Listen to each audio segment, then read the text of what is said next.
जो हमने पढ़ा था दोस्तों उसके आगे है ये थोड़ा सा, उसमें थोड़ा कुछ मुझे, ठीक है।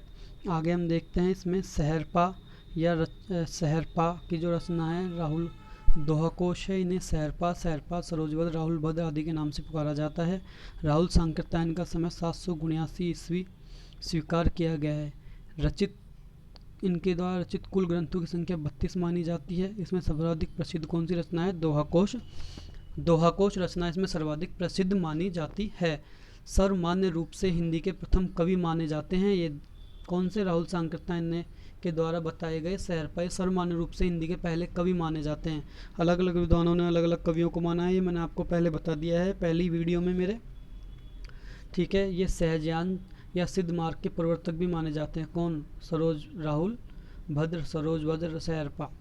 इनका काव्य खंड काव्य श्रेणी में शामिल किया जाता है। कौन सा काव्य है इनका? खंड काव्य शैली में शामिल इनका काव्य किया जाता है। कौन सा काव्य है इनका? खंड काव्य शैली में इनको शामिल किया जाता है।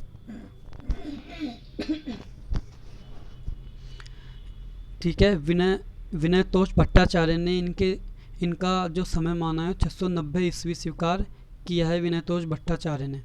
अब हम दूसरा सिद्ध जो है जिन्हें देखते हैं। शबरपा, इनका समय 780 ईस्वी स्वीकार किया है। इनकी रचना है चर्यापद, महामुद्रा, वज्रगीति। ये क्षत्रिय वंशीय तथा सहरपा के शिष्य थे, अर्थात सहरपा इनके गुरु थे। कौन थे? शबरपा के गुरु कौन थे? सहरपा थे, ठीक है। सहरपा के ये शिष्य थे। ये माया मोह का विरोध करके सहज जीवन पर बल देते हैं और उसे ही महासुख की प्राप्ति का मार्ग बताते हैं। अगला जो सिद्ध आता है वो आता है लुईपा। लुईपा का समय 773 ईस्वी माना है। लुईपा का समय क्या माना है? 773 ईस्वी लुईपा का समय माना है। इनकी जो रचना है वो कौन सी है? लुईपाद गीतिका है। ये शबरपा के शिष्य थे, अर्थात सहरपा के शिष्य कौन थे? शबरपा, और शबरपा के शिष्य कौन थे? लुईपा थे, ठीक है। इसे क्रम वाइज भी आप तैयार कर लें, कई बार पूछ लेता है एग्जामों में। और डॉक्टर नगेंद्र ने जो 84 सिद्ध बताए हैं उनमें सबसे ऊंचा स्थान दिया है। ये एक महत्वपूर्ण प्रश्न है दोस्तों, कई बार पूछ लेता है। निम्न में से डॉक्टर नगेंद्र ने 84 सिद्धों में सबसे ऊंचा स्थान किसे दिया है? तो किसे दिया है? लुईपा को डॉक्टर नगेंद्र ने सबसे ऊंचा स्थान दिया है। आगे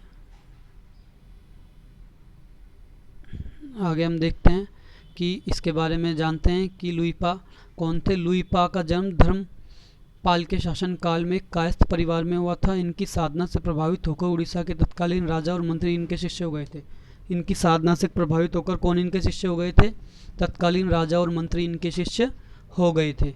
डोम्बिपा, अगला है डोम्बिपा। डोम्बिपा की रचनाओं के नाम है डोम्बिपाद गीतिका, अक्षर द्विकोपदेश, योगचर्या। ये 3 रचनाएं हैं। ये विरूपा के शिष्य थे। इनके गुरु का क्या नाम था? विरूपा। इनके द्वारा रचित कुल ग्रंथों की संख्या कितनी मानी जाती है? 21 मानी जाती है। अगला है कण्हपा। इनकी रचना है चर्या, चर्य विनिश्चय और कण्हपाद गीतिका। कण्हपाद गीतिका तो आपने एक चीज़ देखी होगी कॉमन, अगर कण्हपाद गीतिका, लुईपाद गीतिका, डोम्बिपाद गीतिका, तो इनमें अपने आप ही रचनाकार का नाम सामने आ जाता है, ठीक है। तो ये ध्यान रखना आप। तो कण्हपा की 2 रचनाएं थी, चर्या, चर्य विनिश्चय और कण्हपाद गीतिका। इन्होंने सिद्ध जालंधर पा को अपना गुरु बनाया। इनके गुरु कौन थे? जालंधर पा थे। इनके द्वारा रचित ग्रंथों की कुल संख्या कितनी मानी जाती है? 74 मानी जाती है, जिनमें अधिकांश धार्मिक विषयों पर माने जाते हैं। इसके बाद आता है भूसुक्पा। भूसुक्पा इसकी रचना है बोधिचर्या अवतार। कुक्करिप्पा, इसकी रचना है योग भावना उपदेश, चर्या पद सहित कुल 16 ग्रंथ माने हैं। चरपटिया इनके गुरु थे। चरपटिया किसके गुरु थे? कुक्करिप्पा के। और कुक्करिप्पा के गुरु का क्या नाम था? चरपटिया।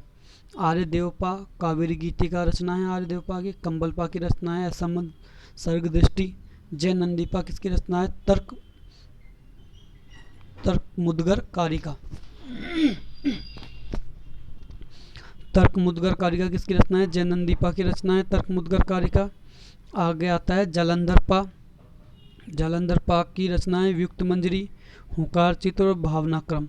ये किसके गुरु थे? जालंधर पा। यह मैंने आपको ऊपर बताया ही था कि किसके गुरु थे। द्वापर देख लो एक बार। जालंधर पा कण्हपा के गुरु थे, ठीक है। दारिकपा की रचना है महागुह्य तत्वोपदेश। धम्पा की रचना है सुगत दृष्टि गीतिचर्या। सुगत दृष्टि गीतिचर्या। चर्या रचनाएं। तो यहाँ ये हमारा जो है सिद्ध साहित्य है वो ख़त्म हो जाता है दोस्तों।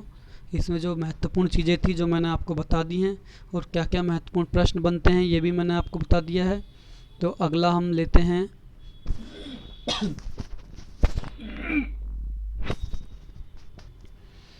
लास्ट है जो आदिकालीन साहित्य का चौथा जो भाग था वो है नाथ साहित्य। इसके बारे में हम पढ़ते हैं। नाथ साहित्य, नाथ साहित्य का समय 12 से 14वीं शताब्दी तक माना है किसने? रामकुमार वर्मा ने। ठीक है, इसके प्रवर्तक किसे माना है? मत्स्येंद्र नाथ और गोरखनाथ को इसके प्रवर्तक मानते हैं। ये कई एग्जाम में पूछा गया है, महत्वपूर्ण प्रश्न है कि नाथ साहित्य का प्रवर्तक किसे मानते हैं? मत्स्येंद्र नाथ और गोरखनाथ को नाथ साहित्य का प्रवर्तक मानते हैं। ये एक महत्वपूर्ण प्रश्न है और कई एग्जामों में पूछा जा चुका है अब तक। ठीक है, तो इसे ध्यान से याद रखना आप। नाथों द्वारा जो साहित्य रचा गया उसे नाथ साहित्य कहते हैं। ये भगवान शिव के उपासक थे। तो सिद्ध किसके उपासक थे? सिद्ध लोग तो शिव और शक्ति की युगल रूप में उपासना करते थे। किसकी? शिव और शक्ति की युगल रूप में उपासना करते थे लोग। और ये जो नाथ थे वो कौन थे? भगवान शिव के उपासक थे। इसमें एक महत्वपूर्ण बात आपको मैं अभी बता देता हूँ कि जो नाथ साहित्य था इसकी बुराइयों के कारण ही इस साहित्य की एक शाखा के रूप में अलग जो भी लोग हुए होंगे उन्होंने देखा कि इसमें बहुत ज़्यादा बुराई हो रही है, तो इसको एक अलग शाखा के रूप में विकसित हुआ। इसकी ही एक अलग शाखा के रूप में विकसित हुई जिसे नाथ साहित्य हम कहते हैं। राहुल सांकृत्यायन ने नाथ पंथों को सिद्धों की परंपरा का ही विकसित रूप माना है। देखो मैंने आपको बताया भी है कि राहुल सांकृत्यायन ने क्या बताया है कि नाथ पंथ को सिद्धों की परंपरा का ही विकसित रूप बताया। विकसित रूप का मतलब कि जो बुराइयां सिद्ध साहित्य में थी उसे नाथ साहित्य में दूर करने का प्रयास किया गया है। आगे आता है कि रामकुमार वर्मा ने नाथों का चरमोत्कर्ष काल 12वीं से 14वीं शताब्दी बताया है। ये मैंने आपको ऊपर बता ही दिया है। नाथ पंथ का विकसित रूप भक्तिकालीन साहित्य में संत मत के रूप में देखने को मिलता है। अर्थात इसमें क्या कहना चाहता है कि नाथ साहित्य का विकसित रूप भक्ति काल में भी देखने को मिलता है। भक्ति काल में कौन सी शाखा के रूप में? संत मत के रूप में। संत मत कैसे कि जो संत काल जो आगे हम भक्ति काल में पढ़ेंगे वो संत काव्य कौन सा है? निर्गुण भक्त और सगुण काव्य दो धाराओं में बांटा गया है भक्ति काल को। और जो सगुण भक्ति है उसमें संत मत उसी सगुण भक्ति का ही एक भाग माना है गुणों सहित। ठीक है, संत मत। इसके बाद आता है हजारी प्रसाद द्विवेदी ने। हजारी प्रसाद द्विवेदी ने नाथ पंथ को क्या क्या नाम से पुकारा है? ये भी कई बार कई एग्जाम में पूछ लिया जाता है कि नाथ पंथ को हजारी प्रसाद द्विवेदी ने नाथ पंथ कहा है, नाथ संप्रदाय कहा है, सिद्ध मत का है, सिद्ध मार्ग का है, योग मत, योग मार्ग, योग संप्रदाय, सिद्ध मत, सिद्ध मार्ग, योग मार्ग, योग संप्रदाय, अवधूत मत, अवधूत संप्रदाय के नाम से पुकारा जाता है। ये सारे नाम इसलिए हमारे लिए इम्पोर्टेंट हैं क्योंकि कई एग्जाम में प्रश्न ऐसे पूछ लेता है अवधूत मत के प्रवर्तक थे तो कौन से थे? मत्स्येंद्र नाथ या गोरखनाथ। ठीक है, योग मार्ग के प्रवर्तक थे मत्स्येंद्र नाथ और गोरखनाथ। ठीक है, सिद्ध मत के प्रवर्तक थे गोरखनाथ और मत्स्येंद्र नाथ। इसलिए हम नाथ साहित्य को सिद्ध मत, सिद्ध मार्ग, ठीक है, योग मार्ग, योग संप्रदाय, अवधूत मत, अवधूत संप्रदाय के नाम से हम जानते हैं।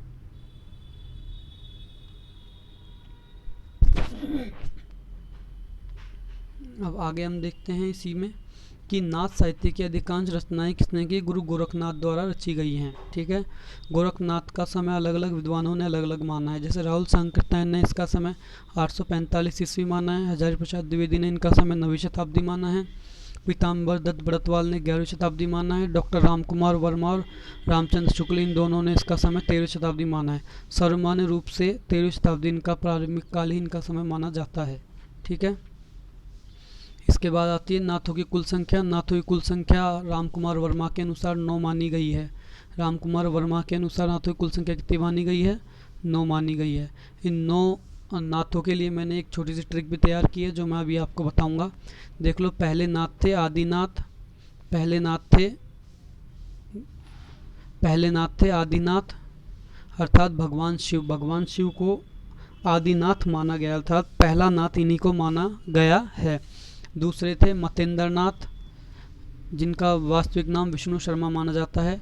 तीसरे थे गोरखनाथ, चौथे थे चरपटनाथ, पांचवें थे गाहिणीनाथ, छठे थे ज्वालेंद्र नाथ, सातवें थे चौरंगीनाथ, आठवां है भरतरीनाथ, नौवां है गोपीचंद नाथ। ट्रिक देख लीजिए, आमगो चरपट गाही ज्वाल चोर भरतरी गोपी अर्थात आ मतलब आदिनाथ, मैं मतलब मथेंद्रनाथ, गो मतलब गोरखनाथ, चरपटियानाथ चरपटनाथ, ठीक है, गाही मतलब गाहिणी नाथ, ज्वालेंद्रनाथ, चौरंगीनाथ, भरतरीनाथ और गोपीचंद नाथ, ठीक है। इनकी विशेषता है नारी की निंदा का सर्वाधिक उल्लेख मिलता है इसमें, जो कि सिद्ध साहित्य में नारी के उपभोग को ये प्रधानता देते थे। इस साहित्य में क्या है कि नारी की निंदा अर्थात नारी से लोग दूर रहते थे, नारी भोग में ये विश्वास नहीं करते थे, क्योंकि जो सिद्ध साहित्य था, जो उसकी बौद्ध साहित्य था, उसकी सबसे बड़ी जो कमी थी या सबसे बड़ी इसमें बुराई थी यही थी कि वो नारी का भोग करते थे। तो इसलिए इसमें सबसे जो दूर रहे वो नारी की सर्वाधिक निंदा इसमें की गई है। और ये पूछा गया है किससे प्रेरणा पाते हैं, कबीर से प्रेरणा पाते हैं। इसमें ज्ञान निष्ठा को पर्याप्त महत्व दिया जाता था। दूसरी व्यवस्था मनोविकारों की निंदा की गई, अर्थात मनोविकार कौन से, वही मांस मदिरा मुद्रा मैथुन आदि का इसमें विरोध किया गया है। सिद्ध साहित्य के भोग विलास की परंपरा की भर्त्सना की गई है, अर्थात उसकी आलोचना की गई है कि जो भोग लिप्त वाला साहित्य है वो इस जमाने में नहीं चलेगा। इसकी अगली विशेषता है गुरु को विशेष महत्व प्रदान किया गया है, हठ योग का उद्देश्य दिया गया है। हठ योग क्या चीज़ है ये हम देख लेते हैं। गोरखनाथ का खुद का ग्रंथ है सिद्ध सिद्धांत पद्धति ग्रंथ में। गोरखनाथ के सिद्ध सिद्धांत पद्धति ग्रंथ में बताया गया है कि हठ शब्द में है जो शब्द है, हठ शब्द में जो है शब्द आता है वो है शब्द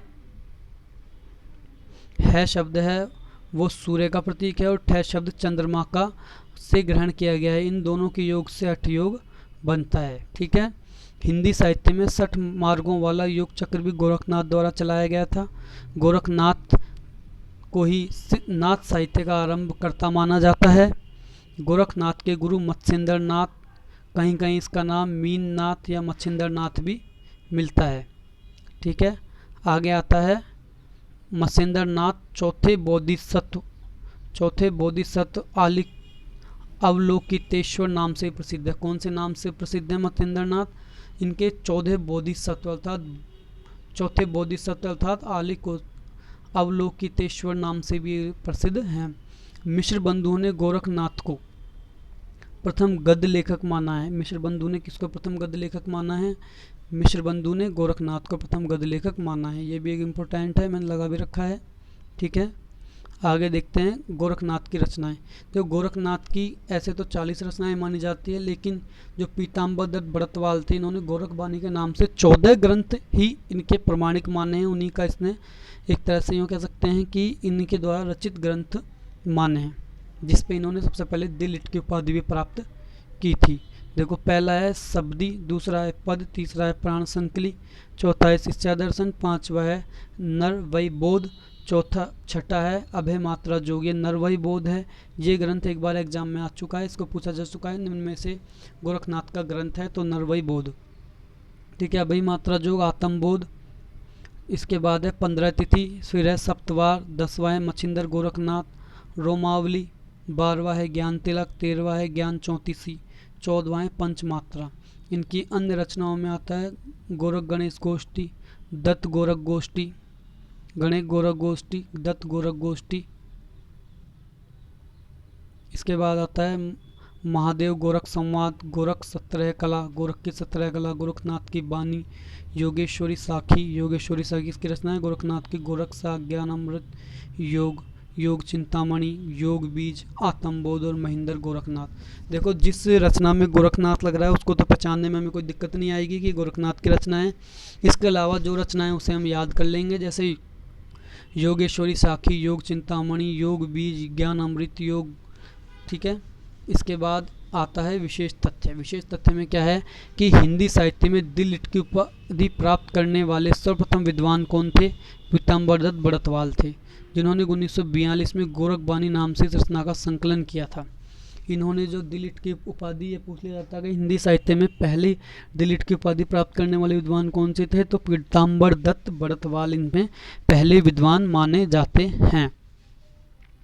पीताम्बर दत्त बड़तवाल पहले विद्वान माने जाते हैं इसमें, ठीक है। और पीताम्बर दत्त बड़तवाल इसमें पहले विद्वान माने जाते हैं।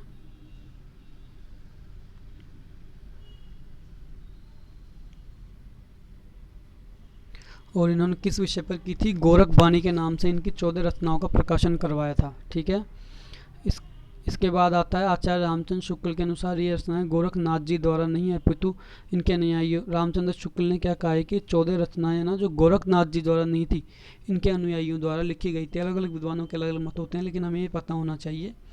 बाद में इन रचनाओं का जो प्रकाशन था हजारी प्रसाद द्विवेदी ने भी नागरिक सभा काशी के माध्यम से नाथ सिद्धों की बानी नामक पुस्तक में करवाया था। नाथ सिद्धों की बानी नामक पुस्तक से इसका जो प्रकाशन था इन्होंने करवाया था। ठीक है।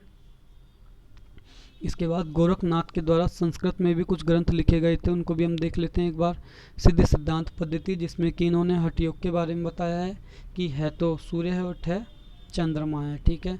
दूसरा ग्रंथ है विवेक मार्तंड, तीसरा है शक्ति संगम तंत्र, चौथा है निरंजन पुराण, पांचवा है विराट पुराण। इसके बाद हम देखते हैं मत्स्येंद्र नाथ का वास्तविक नाम क्या है? विष्णु शर्मा इनका वास्तविक नाम मत्स्येंद्र नाथ का माना जाता है। नाथ पंथों को जोगियों को कंठफटा योगी कहते थे। कंठफटा योगी क्यों कहते थे? क्योंकि इनके जो कानों में बड़े बड़े छिद्र होते थे, बड़े बड़े कुंडल पहनते थे। इनके जो शिष्य होते थे, जब तक उनके कान कट नहीं जाते थे, फट नहीं जाते थे, उन्हें कंठफटा, जब तक उन्हें सिद्धों की एक तरह से यूँ कहते शिष्य नहीं माना जाता था। ठीक है।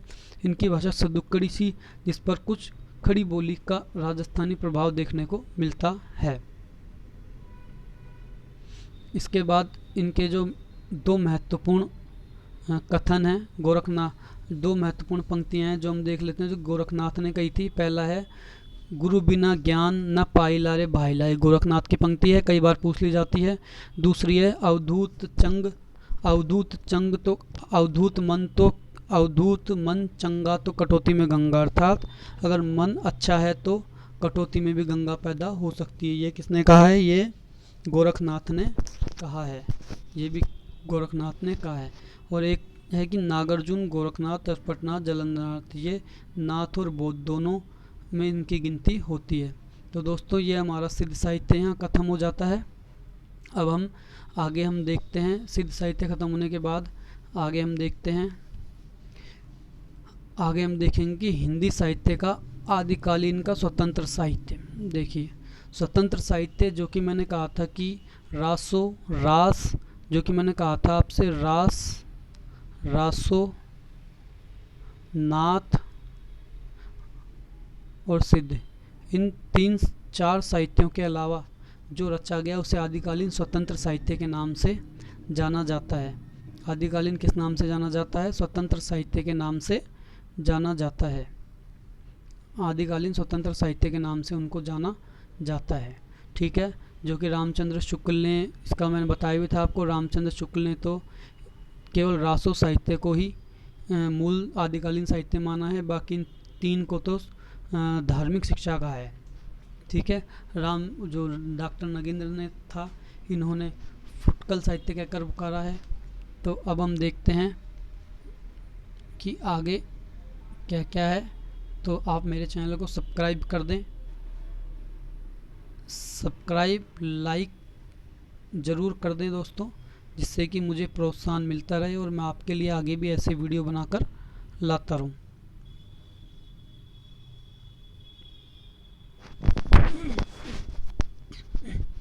तो अब आ गया है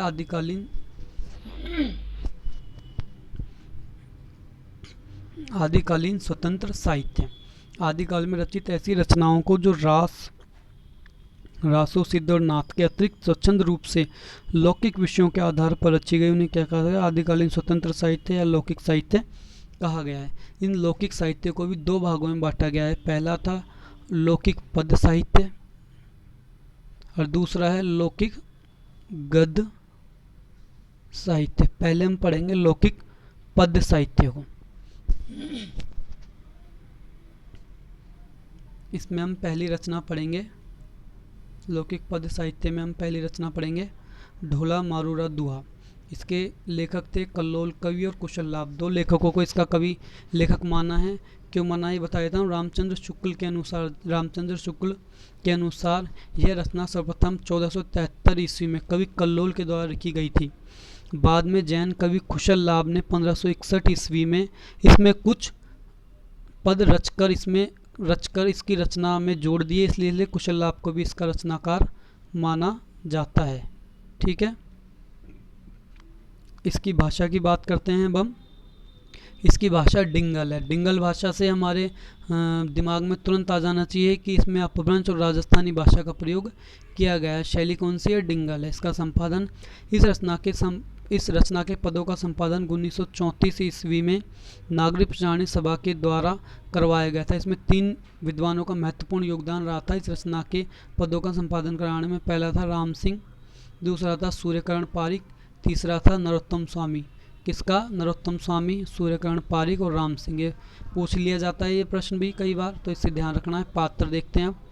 इसमें जो पात्र है, इसका जो पात्र है, पहला इसका पात्र है जो है जयपुर कछवाहा वंश के राजा नल का पुत्र है राजकुमार ढोला, और इसकी नायिका है पूगल बीकानेर के राजा पिंगल की पुत्री राजकुमारी मालवणी। इसकी सहनायिका है मालवा की राजकुमारी मालवणी। इसकी जो नायिका है जो तो है मारवणी।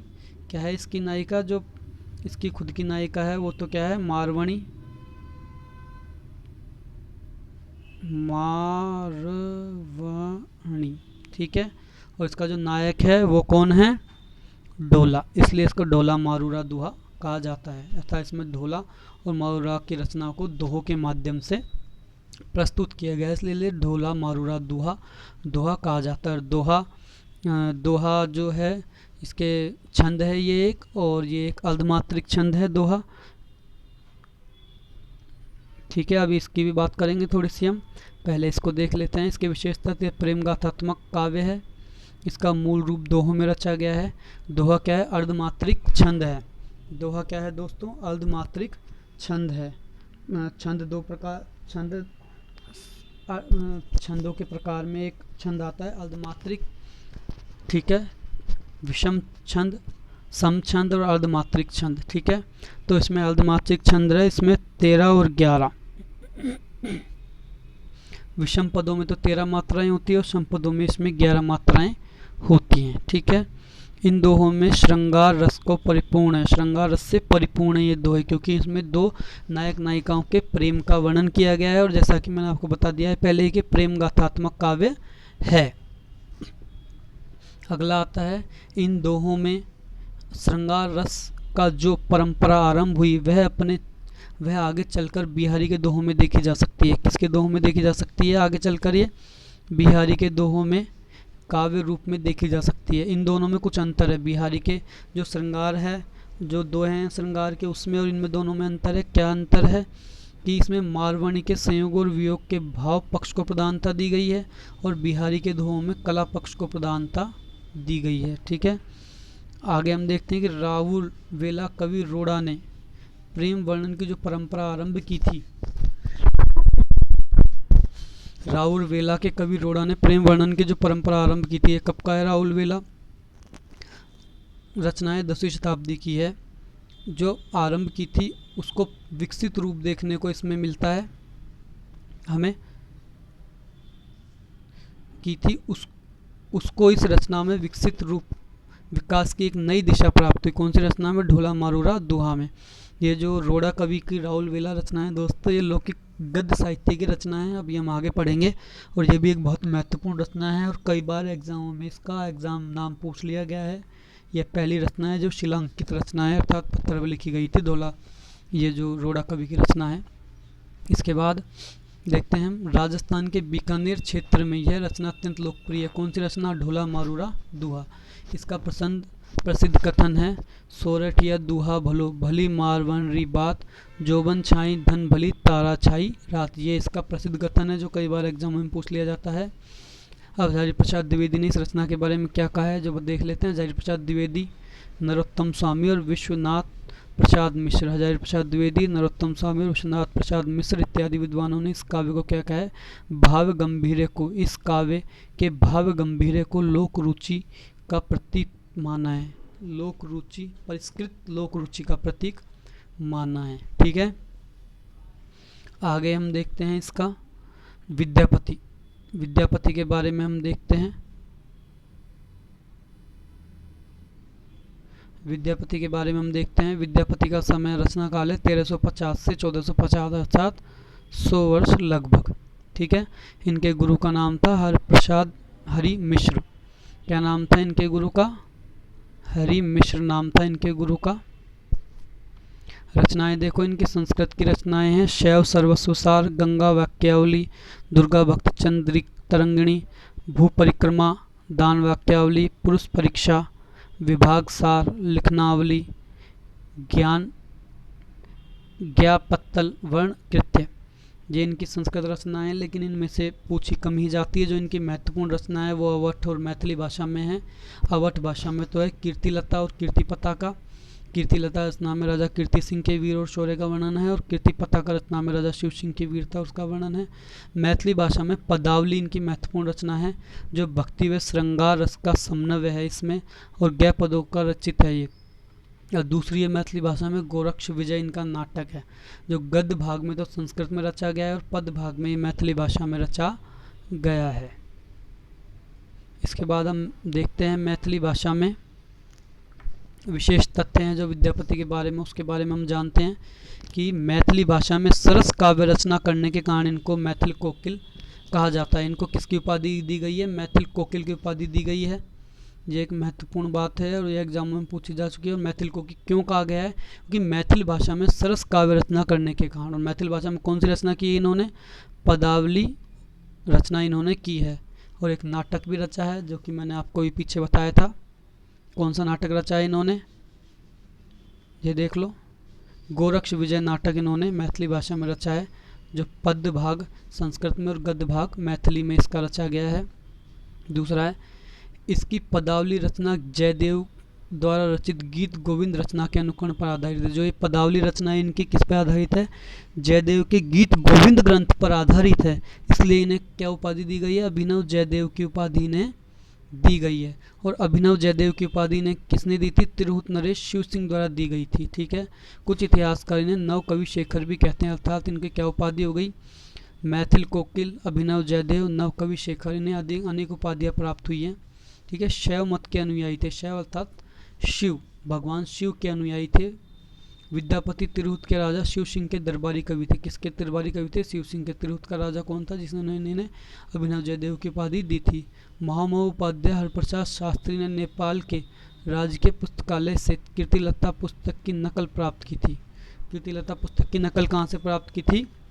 नेपाल के राजकीय पुस्तकालय से। और किसने की थी? हरप्रसाद शास्त्री ने। आगे देखते हैं हम। कीर्तिलता पुस्तक में तिरहुत के राजा कीर्ति सिंह की वीरता उदारता का है, और कीर्तिलता में जौनपुर राज्य का वर्णन है। कीर्तिपता का पुस्तक में राजा शिव सिंह की वीरता उदारता का वर्णन है। विद्यापति के प्रशंसकों ने इनको कुल 16 उपाधियां दी थी। कितनी उपाधियां दी थी इनको? कुल 16 उपाधियां दी गई थी। एक महत्वपूर्ण बात और है इनकी। महत्वपूर्ण बात क्या है कि राधा कृष्ण की गे परंपरा का हिंदी में आरंभ किया था इन्होंने। राधा कृष्ण की गे परंपरा का अर्थात राधा कृष्ण अर्थात भगवान कृष्ण और राधा के जो गीत गाए जाते हैं उन गीतों का आरंभ किसने किया था? हिंदी में विद्यापति ने किया था। ठीक है, इसके बाद विद्यापति भगवान शिव की भक्ति में रचे गए। विद्यापति के द्वारा भगवान शिव की भक्ति में रचे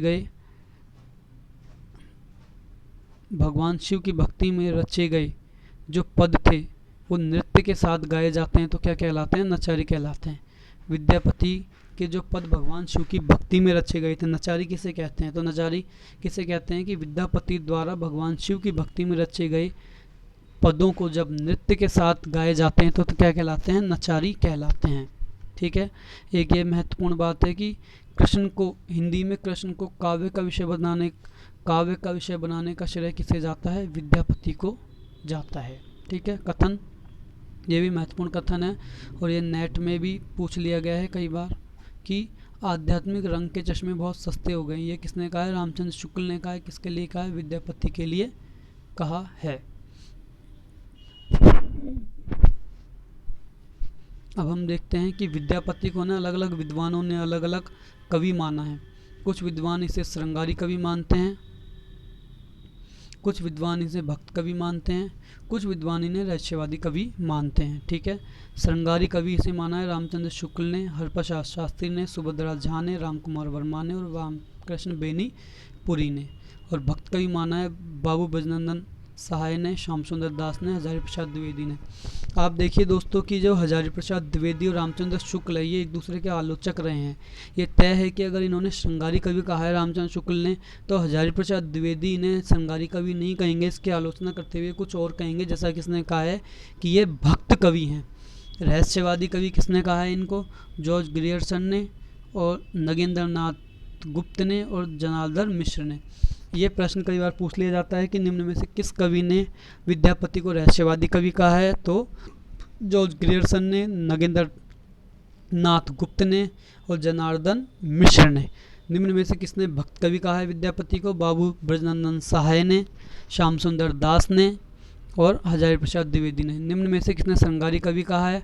हरप्रसाद शास्त्री ने, रामचंद्र शुक्ल ने, सुभद्रा झा ने, राम कुमार वर्मा ने और रामवृक्ष बेनीपुरी ने। इन्हें जातीय कवि बच्चन सिंह ने कहा है।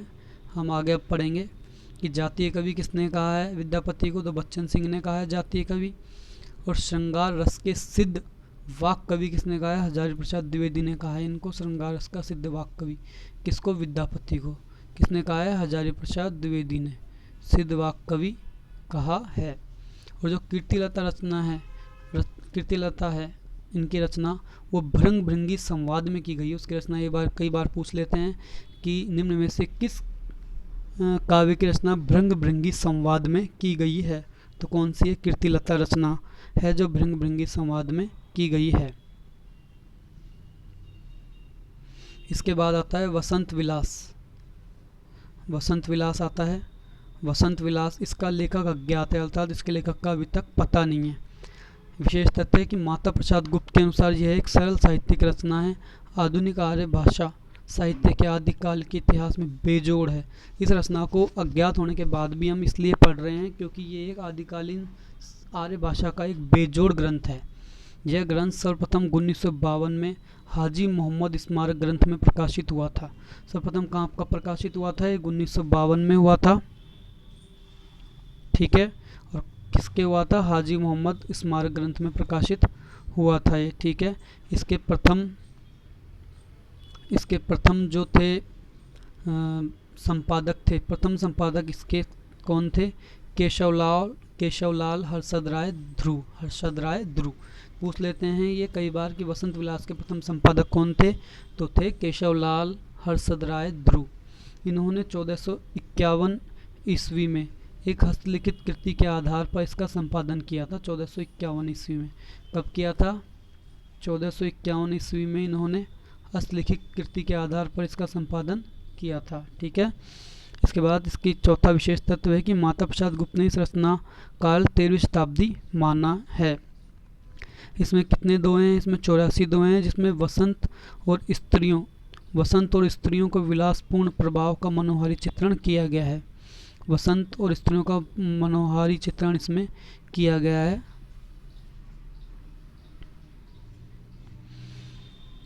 इसमें क्या है? वसंत विलास की रचना में राउर वेला की श्रृंगार भावना को चरम सीमा तक पहुंचाने का कार्य किया है।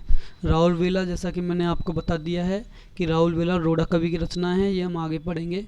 और ये शिलांकित रचना है और इसमें जो है प्रेम गाथात्मक काव्य है। ये भी जो राउर वेला की श्रृंगार परंपरा है उसी को उसके चरम सीमा तक पहुंचाने का प्रयास इसमें किया गया है।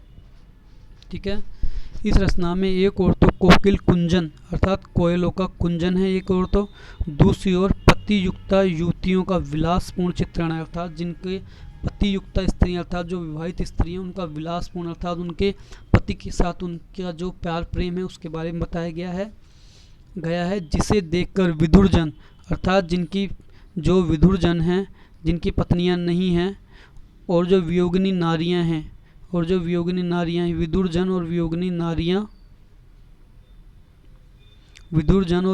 नारियां हैं, किशोर मदन का मदिर कुंजन मन में अनुभव करती है। अर्थात किशोर मदन का अर्थात वे भी चाहती हैं कि वे भी इस वसंत के महीने में अपने एक प्रेमी के साथ हो और उस सुख को अनुभव करती हुई कांपने लगती हैं, अर्थात कांपने लगती हैं। जैसा कि इसमें कहा भी गया है, ईणी परी कोयली कुंजन, पूंजही युवती मनोर, विधुर वियोगनी धूंजही, कूंजही मायण किशोर। ठीक है। डॉक्टर नगेंद्र के अनुसार इस काव्य भाषा से ही पिंगल सरस ब्रज भाषा का रूप लेती प्रतीत होती है। ठीक है। ये कथन है कि निम्न में से किस रचना के आधार पर डॉक्टर नगेंद्र ने कहा है कि काव्य की भाषा से, इस काव्य की भाषा से ही पिंगल सरस ब्रज भाषा का रूप लेती प्रतीत होती है। तो कौन सी है रचना है वो? वसंत विलास रचना है। आगे हम देखते हैं रणमल छंद। अगली रचना है रणमल छंद। इसके रचनाकार कौन है? श्रीधर पाठक, श्रीधर व्यास हैं इसके रचनाकार। 1454 में रची गई थी। ये भी मोस्ट रचना है, DSSB नेट में पूछी जा चुकी है। ये रचना DSSB में भी पूछी जा चुकी है। तो क्या है? रणमल छंद है। रणमल छंद रचना है, रणमल छंद रचना है जो कि श्रीधर व्यास की है, 1454 ईस्वी की है। विशेष तथ्य, इस रचना में ईडर के राठौड़ राजा रणमल के द्वारा पाटन के सूबेदार जफर खां के विरुद्ध प्राप्त विजय का उल्लेख इसमें किया गया है। वर्तमान में इस रचना के 70 छंद उपलब्ध हैं जो डॉक्टर दशरथ शर्मा द्वारा संपादित रास अन्वयी काव्य में संकलित हैं। कौन से काव्य में संकलित हैं? रास और रास अन्वयी काव्य में संकलित है डॉक्टर शर्मा। अगली रचना है जयचंद्र प्रकाश के रचनाकार है भट्ट केदार। इस रचना को भी मैंने इसलिए लिखा है और इसलिए बता रहा हूँ आपको क्योंकि ये दोनों रचनाएं, जय चंद्र प्रकाश जो भट्ट केदार की रचना है और जय मयंक जस चंद्रिका जिसके रचनाकार मधुकर कवि है, दोनों रचनाएं कई बार एग्जाम में पूछी गई हैं और मोस्ट रचनाएं हैं ये। ठीक है। 1186 ईस्वी की रचना है ये दोनों ही ग्रंथ आज वर्तमान समय में उपलब्ध नहीं है। ठीक है। फिर भी ये बहुत महत्वपूर्ण है। क्यों है? क्योंकि दयाल दास सिंघायत द्वारा रचित राठौड़ी खयात में इन दोनों रचनाओं का उल्लेख प्राप्त होता है। दयाल दास ने इन्हीं ग्रंथों के आधार पर कन्नौज का वृत्तांत लिखा था। इन दोनों रचनाओं में कन्नौज के राजा जयचंद की वीरता का वर्णन किया गया है। ये दोनों ग्रंथ बीकानेर के राज पुस्तकालय भंडार में सुरक्षित हैं। ठीक है।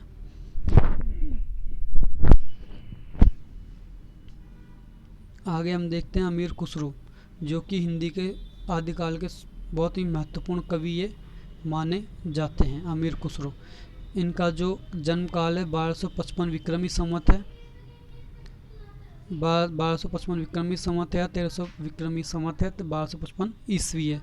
अब्दुल हसन मोइनुद्दीन अमीर खुसरो, इसके नाम तीनों पता होने चाहिए। कई बार ये पूछ लेते हैं कि इनका वास्तविक नाम क्या था अमीर खुसरो का, तो वास्तविक नाम क्या था इनका? अबुल हसन या मोइनुद्दीन अमीर खुसरो। ये DSSB में पूछा जा चुका है कि अमीर खुसरो का वास्तविक नाम क्या है, और उसमें अबुल हसन और अब्दुल हसन दोनों ही नहीं थे, उसमें था मोइनुद्दीन अमीर खुसरो। ठीक है। इनके गुरु का नाम था निजामुद्दीन औलिया। इनके गुरु का नाम क्या था? निजामुद्दीन औलिया था। जो खुसरो थी ये इनकी उपाधि थी। खुसरो सुखन इनकी उपाधि थी, खुसरो सुखन। ये उपाधि किसने दी थी? यह उपाधि मात्र 12 वर्ष के अल्पायु में एक बुजुर्ग विद्वान ख्वाजा इजुद्दीन द्वारा प्रदान की गई थी। ठीक है। खुसरो सुखन इनकी उपाधि थी जो किसके द्वारा प्रदान की गई थी? इजुद्दीन द्वारा इन्हें प्रदान की गई थी। इनके उपनाम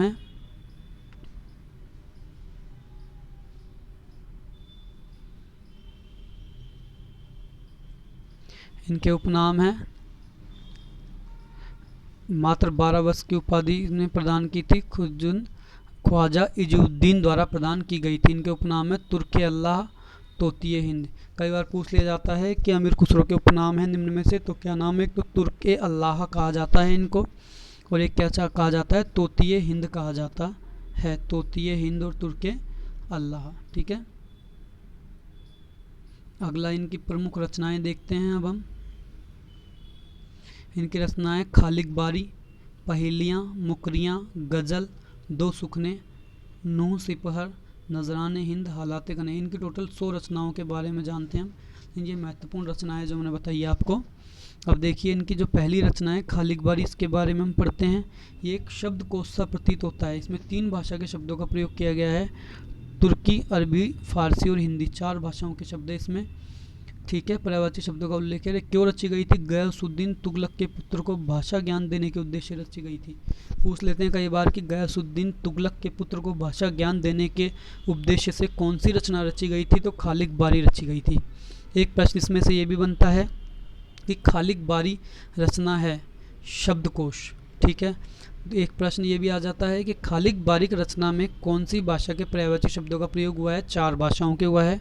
कई बार संख्या पूछ लेता है, कई बार ये भाषा दे देता है, तो तुर्की, अरबी, फारसी और हिंदी। ठीक है दोस्तों, एनर्जेटिक बने रहिए आप एकदम, क्योंकि अब नेट का जो है एग्ज़ाम डेट दे चुके हैं। ये एग्ज़ाम डेट देने के कारण हमें थोड़ा तीव्र गति से हमारे सिलेबस को पूर्ण करने की ओर आगे बढ़ना होगा। मैं पूरी कोशिश करूँगा दोस्तों, लेकिन आप एनर्जेटिक बने रहिए, मेहनत करते रहिए। ठीक है, अगला है इसकी रचना है नूह सिपहर। ये भारतीय बोलियों के संबंध में विस्तार से वर्णन किया गया है इस रचना में। तो भारतीय बोलियों के संबंध में विस्तार से वर्णन किस रचना में किया गया है? नूह सिपहर रचना में किया गया है। और हिंदू मुस्लिम हिंदू इस्लामी समनवित संस्कृत का प्रथम प्रतिनिधि कवि किसे कहा है? तो अमीर खुसरो को कहा है। क्या? हिंदू इस्लामी समनवित संस्कृति का प्रथम कवि कहा है इनको, प्रतिनिधि कवि माना है इनको। ठीक है, ये खड़ी बोली के प्रथम कवि माने जाते हैं। खड़ी बोली के प्रथम कवि कौन से माने जाते हैं? अमीर खुसरो। ये प्रश्न भी कई बार एग्जाम में पूछ लिया गया है, इसलिए याद रखना, खड़ी बोली का प्रथम कवि किसे माना जाता है? अमीर खुसरो को माना जाता है। ब्रज और अवधी भाषा को मिलाकर काव्य रचना करने का प्रारंभ किसने किया था? तो ये भी किसने किया था? अमीर खुसरो ने किया था, ब्रज और अवधी को काव्य रचना करने का प्रारंभ मिलाकर। ठीक है, खुसरो को हिंदी रचनाओं का प्रथम संकलन जवाहर खुसरवी नाम से 1918 में मौलाना रशीद अहमद सलाम ने अलीगढ़ से प्रकाशित करवाया था। तो खुसरो की हिंदी रचनाओं का प्रथम संकलन किसने प्रकाशित करवाया था? जवाहर खुसरवी नाम से प्रकाशित करवाया था मौलाना रशीद अहमद सलाम ने। कहाँ से? अलीगढ़ से। कब? 1918 में। 1918 में प्रकाशित करवाया था। इनका दूसरा संकलन है जो 1922 में ब्रज रतन दास ने नागरिक प्रचारणी सभा काशी के माध्यम से खुसरो की हिंदी कविताओं के नाम से प्रकाशित करवाया था। किस नाम से प्रकाशित करवाया था? 1922 में ब्रज रतन दास ने खुसरो की हिंदी कविताओं के नाम से प्रकाशित करवाया था। इसके बाद डॉक्टर रामकुमार वर्मा ने इन्हें अवधि का प्रथम कवि माना है। जब हम भक्तिकालीन साहित्य पढ़ेंगे तो भक्तिकालीन साहित्य में हम ये पढ़ेंगे कि इनको अवधि का प्रथम कवि माना है रामकुमार वर्मा ने, और इनकी कौन सी रचना है इसके बारे में बताएंगे। अवधि का प्रथम कवि रामकुमार वर्मा ने माना है। किसको? अमीर खुसरो को। अवधि का प्रथम कवि किसे माना है? रामकुमार वर्मा ने अमीर खुसरो को। अमीर खुसरो अब्दुल हसन या अबुल हसन या मोइनुद्दीन अबुल हसन। ठीक है, ये सबसे ज़्यादा अपनी पहेलियों के कारण प्रसिद्ध हुए थे, जो मैं आगे आपको थोड़ी सी पहेलियाँ भी इसके उदाहरण के रूप में बताएंगे। खुसरो ने ना जो 9 सुल्तानों का काल देखा था, ये आरपीएससी में पहली बार पूछा भी गया था जब आरपीएससी फर्स्ट ग्रेड की पहली बार एग्जाम लगी थी। कौन कौन का देखा था? खुसरो ने गयासुद्दीन बबलन से लेकर अलाउद्दीन कुतुबुद्दीन मुबारक शाह तक कई पठानों 9 पठानों का काल इसने देखा था। ठीक है, आगे खुसरो के गीत और दोहों को देखकर प्रोफेसर आज़ाद को यह भ्रम हुआ था कि ब्रज भाषा में खड़ी बोली अर्थात इसका अरबी फारसी ग्रस्त रूप निकल पड़ा था। क्या हुआ था कि इनका जो उर्दू मिश्रित रूप है निकल पड़ा था। किसको हुआ था? ये प्रोफेसर आज़ाद को, कि खुसरो के गीत और दोहों को देखकर क्या प्रतीत हुआ था? इनको भ्रम हुआ था कि ब्रज भाषा में खड़ी बोली निकल पड़ी थी, ब्रज भाषा से खड़ी बोली निकल पड़ी है। ठीक है, इसके बाद ये आदिकाल के मनोरंजनपूर्ण साहित्य लिखने वाले प्रमुख कवि है। मनोरंजनपूर्ण साहित्य इसलिए कहा है क्योंकि इनकी जो रचनाएं पहेलियों में हैं और ये पहेलियों के कारण ही ज़्यादा प्रसिद्ध है। और आज भी इनकी पहेलियों को बचपन में या बच्चे लोगों के द्वारा आप सुन लेंगे, हम भी कई बार इनको कहते हैं कि मुंह देखो तो सूझेगा, तो मतलब आईना। अभी हम आगे देखेंगे। सबसे पहले खुसरो ने अपनी भाषा के लिए हिंदवी शब्द का उल्लेख किया है। हिंदवी शब्द का उपयोग अपनी भाषा के लिए किसने किया है? खुसरो ने किया है। सबसे पहले अपनी भाषा के लिए हिंदवी शब्द का उपयोग खुसरो ने किया है।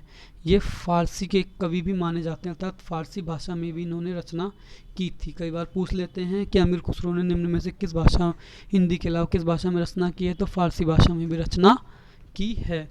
इसके अलावा राम ख्याल और राग तराना के भी बहुत बड़े विद्वान थे। ये एक शैली है, या यूँ कह लीजिए कि एक संगीत शैली, संगीत के बारे में बहुत बड़े ज्ञाता थे। इसमें राम ख्याल और राग तराना के थे। तबले और सितार के आविष्कारक माने जाते हैं। ये प्रश्न भी कई बार पूछ लिया जाता है, सितार का आविष्कारक किसे माना है? अमीर खुसरो को। तबले का अमीर खुसरो को माना जाता है। ठीक है, अगली है इस अमीर खुसरो। अमीर खुसरो पहेलिया और मुकरियों के उक्ति व चित्र की प्रधानता है। उक्ति व चित्र की प्रधानता है मतलब कि इनकी जो उक्तियां हैं वो बहुत ही विचित्रतापूर्ण ढंग से इन्होंने लिखी है, जिससे कि पहेलियों के रूप में उनको हम जानते हैं। एक पद्यांश है इनका, चमन मन तूतिये हिंदुम अर रास्ता पुरसी जे मन हिंदुए पुरुष ता नाज गोयम। अर्थात मैं हिंदू, ये कहते हैं कि मैं हिंदुस्तान की तूती हूँ, अगर वास्तव में मुझसे कुछ पूछना चाहो तो हिंदवी में पूछो, जिसमें मैं आपको कुछ अद्भुत बातें बताऊंगा हिंदुस्तान के बारे में। ठीक है, ये कथन है, कई बार एग्जाम में पूछ लिया जाता है, इसलिए मैंने आपके सामने लिख दिया है। अब हम लौकिक गद्य साहित्य की बात करेंगे। पहले पद्य साहित्य की बात हो गई है, अब गद्य साहित्य की बात करेंगे हम। और गद्य साहित्य में देखो कि जो बार बार राउर वेला आ रहा था, उसके बारे में अब थोड़ा विस्तार से हम पढ़ेंगे कि राउर वेला क्या था। तो राउर वेला ये एक रचना है जिसका कवि रोड़ा है। ये 10वीं शताब्दी की रचना है। ये बहुत महत्वपूर्ण रचना है, नेट में DSSB में कई बार पूछी भी गई है ये रचना। ठीक है ना। यह रचना सर्वप्रथम शिलांकित रची गई थी, शिलाओं पर रची गई थी, सर्वप्रथम शिलाओं पर रची गई रचना है ये। जॉर्ज बम्बई के प्रिंस ऑफ वेल्स संग्रहालय में इसका पाठ उपलब्ध कराकर प्रकाशित करवाया था। इसका पाठ कहाँ उपलब्ध था, मतलब जो शिला है वो आज भी बम्बई के प्रिंस ऑफ वेल्स संग्रहालय में सुरक्षित है। यह हिंदी साहित्य की प्राचीनतम गद्य पद मिश्रित रचना अर्थात चंपू काव्य मानी जाती है। हिंदी साहित्य की प्राचीनतम चंपू काव्य कौन सा है? रोड़ा कवि द्वारा लिखा और राउर वेला काव्य है। ठीक है, और इस रचना में राहुल नामक नायिका के सौंदर्य का वर्णन, नक्शिक वर्णन पहले पद्य में और फिर गद्य में मिलता है। पहले किस में मिलता है? पद्य में और फिर गद्य में। कौन सी नायिका का? राहुल नामक नायिका का सौंदर्य वर्णन मिलता है, अर्थात श्रृंगार रस का इसमें वर्णन मिलता है। श्रृंगार रस की इसमें प्रधानता है, इसलिए कहा था कि श्रृंगार रस का चरमोत्कर्ष इसमें किया गया है। ठीक है, और नक्शिक वर्णन का मतलब होता है पैर के नाखून से लेकर सिर तक का वर्णन इसमें किया गया है। नक्शिक का अर्थ क्या होता है? नक्शिक वर्णन का पैर के नाखून से लेकर सिर तक अर्थात संपूर्ण सौंदर्य का वर्णन इसमें किया जाता है नायिका के, इसलिए इसे हमें नक्शिक वर्णन कहते हैं। ठीक है, आगे हम देखते हैं। हिंदी में नक्शिक वर्णन की श्रृंगार परंपरा का आरंभ इसी रचना से माना जाता है। अर्थात नक्शिक वर्णन की श्रृंगार परंपरा का, नक्शिक वर्णन अर्थात इसके पैर के नाखून से लेकर सर तक का वर्णन इसमें किया गया है। इसके बाद इसकी भाषा में हिंदी की 7 बोलियों के शब्दों प्राप्त होते हैं। जो इस ग्रंथ को जब हम पढ़ेंगे तो इसमें हिंदी की कितनी भाषाएं प्राप्त होती हैं? इसमें 7 भाषाएं बोलियों के शब्द प्राप्त होते हैं। 7 बोलियों के शब्द इस भाषा में प्राप्त होते हैं। इसमें राजस्थानी प्रधान भाषा है। ठीक है, इसमें शिलांकित रूप बम्बई के म्यूजियम में सुरक्षित है। अगली रचना है उक्ति व्यक्ति प्रकरण। ये एक व्याकरण ग्रंथ है। इसके रचनाकार हैं दामोदर शर्मा। ये एक व्याकरण ग्रंथ है, इसके रचनाकार दामोदर शर्मा हैं। इसका 12वीं शताब्दी माना है। ये भी DSSB में पूछी गई है रचना है। मैं आपको ये बार बार इसलिए बताता हूँ कि आप थोड़ा ध्यान से इन चीज़ों को देखें कि कब क्या पूछा गया है, इसलिए मैं आपको ये चीज़ें बार बार बताता हूँ दोस्तों, कि भाई आप एक बार हम ढंग से इस चीज़ को देख लें कि कौन सी रचना है। ये दामोदर शर्मा की है, 12वीं शताब्दी की है, व्याकरण ग्रंथ है। विशेष तथ्य, दामोदर शर्मा महाराजा गोविंद चंद्र के सभा पंडित थे। दामोदर दास शर्मा क्या थे? गोविंद पंडित के सभा पंडित थे ये। इस रचना में बनारस और उसके आसपास की संस्कृति और भाषा पर प्रकाश डाला गया है। इस रचना में उस युग के काव्य रूपों के संबंध में भी थोड़ी बहुत जानकारी प्राप्त होती है। आगे, इस रचना को पढ़ने से यह मालूम होता है कि उस समय गद्य पद दोनों काव्यों में तत्सम शब्दावली का प्रयोग बढ़ने लगा था और व्याकरण पर भी ध्यान दिया जाने लगा था। ठीक है, तो इस रचना को पढ़ने से क्या मालूम होता है कि गद्य पद दोनों काव्यों में तत्सम शब्दावली का प्रयोग बढ़ने लगा था और व्याकरण पर भी ध्यान दिया जाने लगा था। यहाँ से भी एग्जामिनर को और कठिन प्रश्न पत्र बनाना हो तो पूछ लेता है, निम्न में से किस रचना से यह पता लगता है कि गद्य पद काव्यों में तत्सम शब्दावली का प्रयोग बढ़ने लगा था? तो कौन सी रचना से लगता है? उक्ति व्यक्ति प्रकरण से। और व्याकरण का भी पर भी ध्यान दिया जाने लगा था, तो उक्ति व्यक्ति प्रकरण से। आगे है वर्ण रत्नाकर। आगे रचना है वर्ण रत्नाकर। ये भी एग्जाम में पूछी जा चुकी है, नेट में, DSSB में। इस रचना को भी पूछा जा चुका है, DSSB में पूछा जा चुका है इस रचना के बारे में। ठीक है, नेट में पूछा जा चुका है दोस्तों इस रचना के बारे में। ठीक है, तो आप इसे बिल्कुल ढंग से पढ़ें कि नेट और DSSB दोनों में पूछी जा चुकी है वर्ण रत्नाकर। इसका जो लेखक है वो ज्योतिरेश्वर ठाकुर हैं। मैंने लिख भी रखा है इसमें, देखो, DSSB में पूछी जा चुकी है। रचना काल है इसका 14वीं शताब्दी से या 1324 ईस्वी। विशेष ज्योतिरेश्वर ठाकुर क्या है? मैथिली भाषा के कवि थे। कौन सी भाषा के कवि थे? मैथिली। इस रचना का प्रकाशन डॉक्टर सुनीता चटर्जी और बबुआ मिश्र द्वारा बंगाल सोसाइटी के माध्यम से करवाया गया था। इस रचना की भाषा शैली को देखकर यह एक शब्दकोश सा प्रतीत होता है। क्या प्रतीत होता है? ये शब्दकोश सा प्रतीत होता है। इसकी भाषा शैली को देखकर क्या प्रतीत होता है? शब्दकोश सा प्रतीत होता है। ठीक है, यह मैथिली भाषा में रचित एक गद्य पुस्तक है। कई बार पूछ लेते हैं वर्ण रत्नाकर की भाषा क्या है? मैथिली भाषा है। कौन सा है? गद्य की पद है तो गद्य भाषा है। यह मैथिली भाषा का विश्वकोश कहा जाता है इस रचना को। क्या कहा जाता है? इस रचना को मैथिली भाषा का विश्वकोश कहा जाता है। यह पूछ लिया जाता है कई बार कि मैथिली भाषा का विश्वकोश निम्न में से किस रचना को कहा जाता है? तो किस रचना को कहा जाता है? वर्ण रत्नाकर रचना को मैथिली भाषा का विश्वकोश कहा जाता है। आगे हम आदिकालीन साहित्य में जो अपभ्रंशकालीन साहित्य, आदिकालीन साहित्य का अपभ्रंशकालीन साहित्य को देखते हैं, क्योंकि इसमें भी एक बहुत ही महत्वपूर्ण जो रचनाएं हैं उसके बारे में हम पढ़ेंगे। और उनमें से कई बार, अनेकों बार यूँ कह दीजिए, आप कोई सा भी पेपर उठा के देख लीजिए, नेट का, DSSB का, KVS का, इसमें से प्रश्न पूछे गए हैं बार बार, इसलिए मैं आपको बता रहा हूँ। पहला है स्वयंभू की रचनाएं हैं। पाउमचर्यु, जिसमें राम के बारे में, इसे अपभ्रंश की रामायण कहा जाता है। रिठमेणी चर्यु, कृष्ण के बारे में। स्वयंभू छंद और पाउम पंचमी चर्यु, ये चारों रचनाएं किसकी? स्वयंभू। इनका स्थिति काल 8वीं शताब्दी 783 ईस्वी निर्धारित किया गया है। ठीक है, पाउमचर्यु रचना में भगवान राम के चरित्र का वर्णन किया गया है, अतः इस रचना को अपभ्रंश की रामायण कहा जाता है। अपभ्रंश की रामायण किसे कहा जाता है? पाउमचर्यु को। क्यों? क्योंकि इसमें राम का वर्णन है, और इसीलिए स्वयंभू को अपभ्रंश का क्या कहते हैं? वाल्मीकि कहते हैं। ठीक है, रिठमेणी जो रचना है, इसमें भगवान कृष्ण के चरित्र के बारे में उल्लेख किया गया है। भगवान कृष्ण के चरित्र के बारे में उल्लेख कौन सी रचना में किया गया है?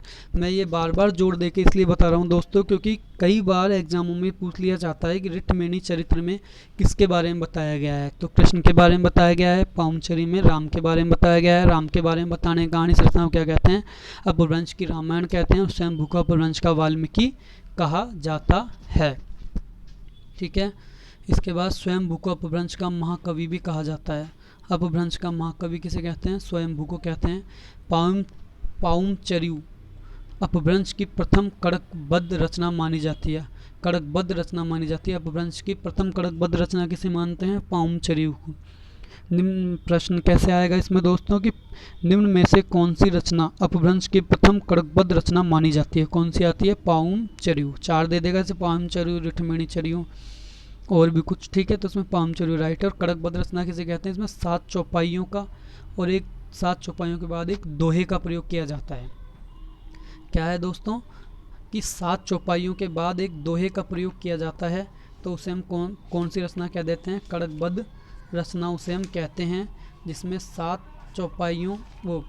चौपाइयों के बाद एक दोहे का प्रयोग हम जब करते हैं तो इसे हम क्या कह देते हैं?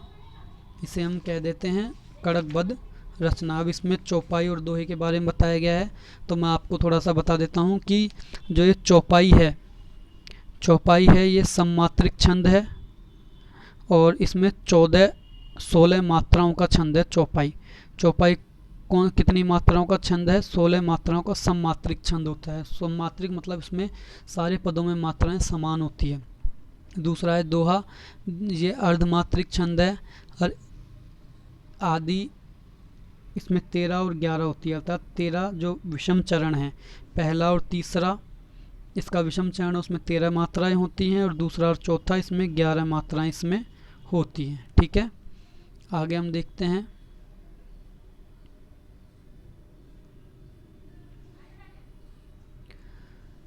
ये मैंने इसलिए बता दिया आपको कि थोड़ा सा हमें अभी ध्यान रहे कि चौपाई तो क्या होती है? 16 मात्राओं का छंद है और दोहा क्या है? 13 और 11 मात्राओं का छंद है, अर्धमात्रिक। पाउम चरियु में 12,000 श्लोक हैं, इसमें 5 कांड हैं और 90 संधियाँ हैं। इसमें से 83 संधियाँ तो स्वयंभू के द्वारा और 7 संधियाँ इनके पुत्र के द्वारा रची गई हैं, जो इनके पुत्र का नाम क्या है? त्रिभुवन है। ठीक है, एक रचना है पाउम चरियु, एक रचना है पाउम चरियम।